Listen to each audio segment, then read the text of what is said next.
Je vais reprendre ce que Lordon il a dit le jour du 49.3, mais en fait ce gouvernement, tout ce qu'il fallait pas le faire, ils l'ont fait quoi. Et en fait ils ont réussi à mettre tout le monde d'accord, même les gens qui se sentaient pas concernés par la réforme des retraites, même les étudiants à qui on avait du mal en fait à expliquer que oui eux aussi ça les concerne, oui eux aussi ça les précarise. Mais en fait le 49.3, tout le monde comprend qu'en gros on nous met juste une immense carotte quoi.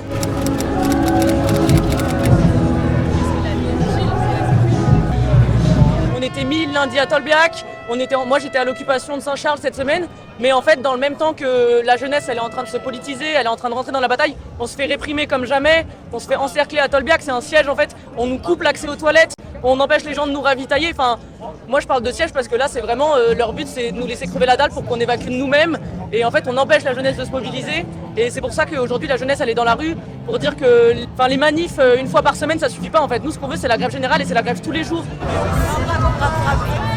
Il y a les recours constitutionnels, il y a le référendum, il y a le retrait par la rue, il y a plusieurs solutions. La lutte, elle est loin d'être terminée. Et moi, j'espère que ça va continuer et que ça va continuer jusqu'au retrait. Et même, je dirais même au-delà, jusqu'à ce qu'on arrive en fait à avoir des vraies actions même écologiques, des actions qui ont du sens au-delà des retraites, parce que ça fait longtemps que ce soit les jeunes, les moins jeunes, toutes les populations demandent des choses, on n'est pas écoutés. Et j'espère que la mobilisation elle va continuer pour qu'on nous écoute jusqu'au bout.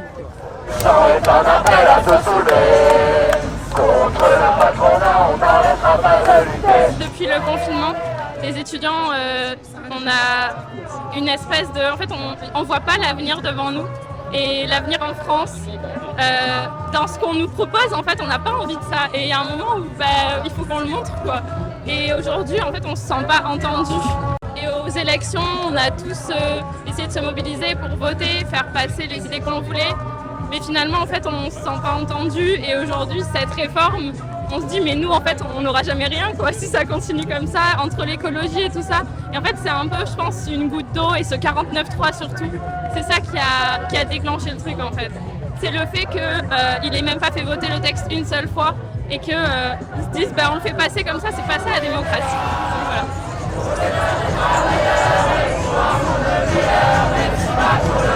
Ces 4 derniers jours, notre école elle était occupée, donc on était tous en train de préparer les manifestations, de faire des assemblées générales, de faire des discussions autour de plusieurs sujets très sensibles concernant l'écologie, aussi l'inclusivité, les questions de genre. Et oui, donc en fait on s'est tous mis ensemble, toute notre école, donc c'était l'ENSAMA, donc on a tous fait ensemble nos pancartes, nos affiches et sur toutes les journées et on était tous très engagés et on a tous beaucoup bossé. On a reçu des super chars aussi que vous avez sûrement vu juste avant. Et je trouve qu'on est tous en colère et on est tous unis dans cette colère et on a beaucoup de force pour ça. Voilà.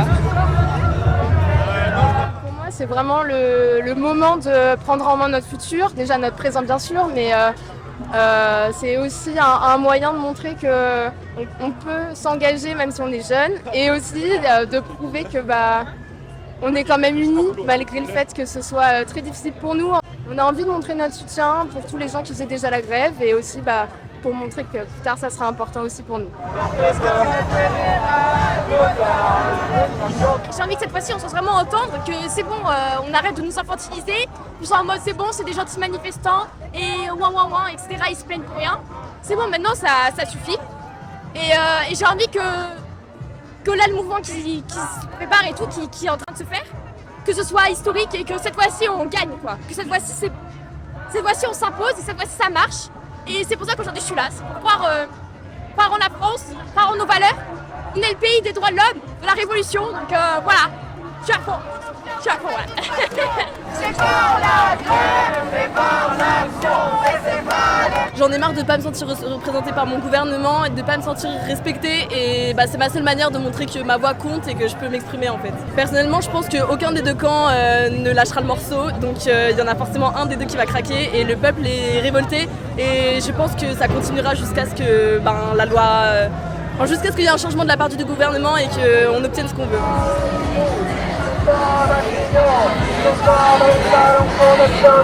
Depuis le Covid, c'est devenu vraiment une évidence que les étudiants, on est en grande majorité super précaires, on n'a pas de sous, on a du mal à manger, on a du mal à payer nos loyers. Et tout ça, ça influe sur nos études en fait. Enfin, c'est beaucoup plus difficile d'avoir une bonne continuité dans le cursus, d'être motivé même à aller en cours. Et en fait, moi mardi dernier, ma fac, donc Sorbonne Nouvelle à Nation, a été bloquée. Et il y a 300 personnes qui sont rentrées dans la fac pour faire une AG à l'intérieur. Moi j'étais là et je me suis dit bon, c'est maintenant quoi. Qu'est-ce que je peux plus dire non et je peux plus.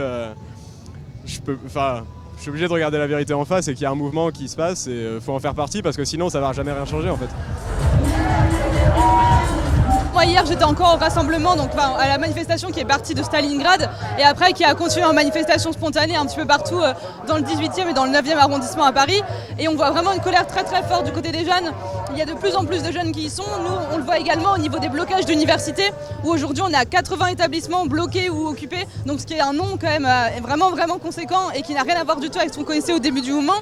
Donc on voit qu'il y a une mobilisation qui continue malgré effectivement la répression policière qui est très forte, que ce soit dans les facs ou dans la rue. Par exemple, moi j'ai des camarades à Strasbourg qui se sont chargés par les CRS dans l'université lundi soir.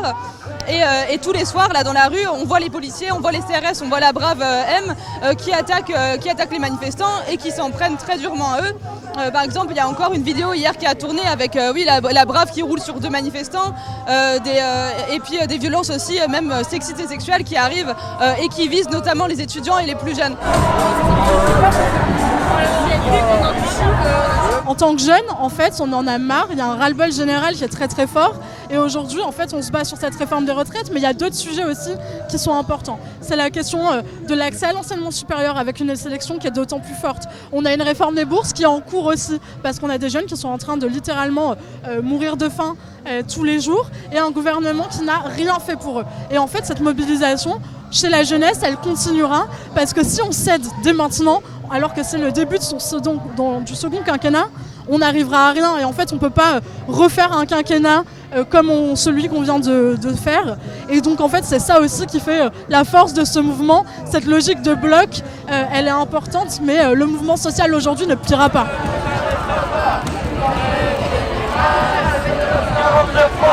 La répression ne nous arrêtera pas. La générale, c'est nos 49 La répression ne nous arrêtera pas. La générale, c'est nos 49